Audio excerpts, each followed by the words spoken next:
ചുങ്കക്കാരനെ പോലെ ഹൃദയം നുറുങ്ങിയ പ്രാർത്ഥനകൾ, എന്നെ തന്നെ എൻ്റെ ദൈവത്തിൻ്റെ സന്നിധിയിൽ സമർപ്പിക്കുന്ന പ്രാർത്ഥനകൾ എവിടെ നഷ്ടപ്പെടുന്നുവോ നമ്മുടെ നോമ്പും വൃഥാവിലാകുന്നു എന്നുള്ളതിൽ യാതൊരു സംശയവുമില്ല. വളരെ സുന്ദരമായൊരു കുമ്പസാരത്തെപ്പറ്റി നോമ്പിൻ്റെ ആദ്യ ദിനം നാം പരിചയപ്പെടുന്നുണ്ട്. അതൊരു കുഷ്ഠരോഗിയുടെ കുമ്പസാരമാണ്.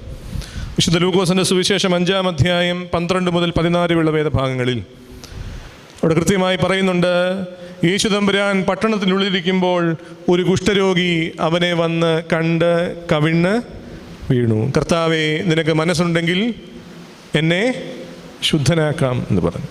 കർത്താവ് എന്താ പറഞ്ഞേ? എനിക്ക് മനസ്സുണ്ട്, നീ ശുദ്ധനാകുക എന്ന് പറഞ്ഞ് അവനെ തൊട്ടു. അവൻ്റെ കുഷ്ഠം അവനെ വിട്ടുമാറി, അവൻ ശുദ്ധനായി തീർന്നു.